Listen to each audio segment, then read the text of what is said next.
All right, a very, very warm welcome. Many thanks for joining us on yet another edition of GlobalNet Show, a platform where we discuss ICT, telecoms, business, and people, where we discuss the personalities behind all of the exciting brands. I'm Kunle Aborishade.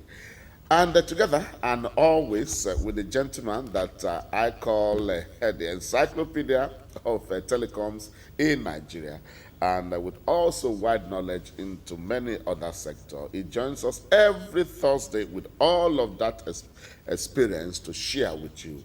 Fidel Otuya, good morning. Kunle, good morning. Good morning. Fantastic, wet day. Oh, You it's know, just perfect if you don't have work. But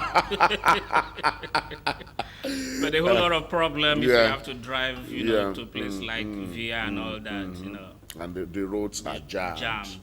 The roads are jammed. Okay, but it looks as if Lagos is coping better with flood this year. What has been the experience of residents?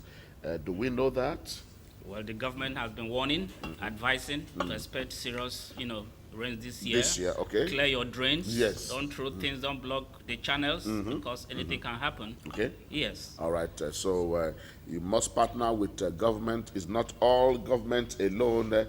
All of you that throw Pure water, sachet, and all of that, all rubbish. they do come back to haunt you in this rainy season because when the drainage are blocked, they come back. The inflow come back to you. Yes. And then you experience those horrible moments. So let's join out together and make Lagos okay. Lagos is working. Lagos is still one of the cities in Nigeria that at least we can thank God that at least things are still working. No, but Kunle, when you look at the influx of people coming into this city every day, you can imagine, the enormous responsibility that the government has to, share. I mean, with the crisis in the north, people are moving, en masse to Lagos. Yes. You go to Beja, you see people coming from the east. This is the only in state and lorry city notes. working Yeah, in the entire country. Yes. Forget about Abuja yes, because there's no job and there are no houses there for you to stay. And then against the background of the recent happenings also there. Yes. So in Nigeria, if you just want to go to a safe haven and say, I want to go to a place where I'm safe, yes, you just head straight for Lagos. Just enter bus. And we have to continue to encourage the government and the governor for the wonderful job to have been able to cope with this serious pressure and to continue to make this city to function. All right, we take a break and then we come back and talk telecoms. So many people have approached us and they said, look, we're having issues with MTN. It's not been working. We can't load. We can't do that and all that. Is that your experience? This is your voice. That's why we are here. Let's talk together. Let's know what's happening. It's GlobalNet Show. We'll be right back. It's live. It's interactive. It's your voice. GlobalNet Show here on this platform every Thursday at 9 a.m. and throughout the week we continue to share as we have been sharing at www.globalnettv.net.ng and where we thank you for all your contributions on our website. It's continuing to get more robust every day, and that is the sign that at least we are talking about all of the things that are happening, finding solutions together, and that is the way to go. All right, Fidel. Quickly before we introduce our insert, complaint galore about Nigeria's #1 telecoms company.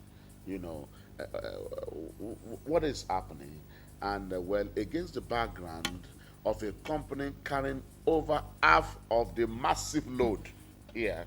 The load here is massive. Yes. If you are looking at just the sheer number, yes, and we say, look, when a company is carrying over 50 million subscribers, there must be issues in a country where power is unavailable, so many other issues, so many other problems.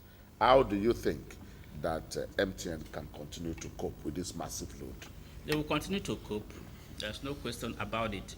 Nobody goes into business to fail or to give consumers a poor dish. It is impossible. You have mentioned it, the issue of power.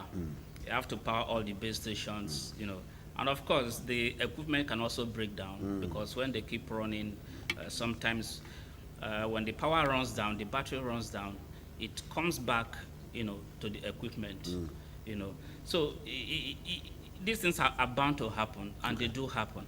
The critical thing is that do they have the capacity and the wherewithal to respond quickly to those challenges? I think I will say yes. And they've done the needful by sending text messages to their subscribers that they're experiencing some difficulties. There will always be network difficulties. All right, Fidel, let me ask you, against the background of a company making massive returns, okay, from the telecoms market in Nigeria, shouldn't this company lead the way in finding alternative power source? We've been hearing of this power issue, power issue. But you are making billions every year. Should there not be, tailor-made solution, okay, for alternative power source to that staggering business? Because let's face it, if you are carrying over 50 million, in voice, and again data, they have to be the leader. They have to find solution. I mean, must they wait for the power situation to improve? I know there must be alternative power solutions to at least be sure that services do not fall beyond a certain, standard. Again, I am not holding brief for them. Okay. Let me also say that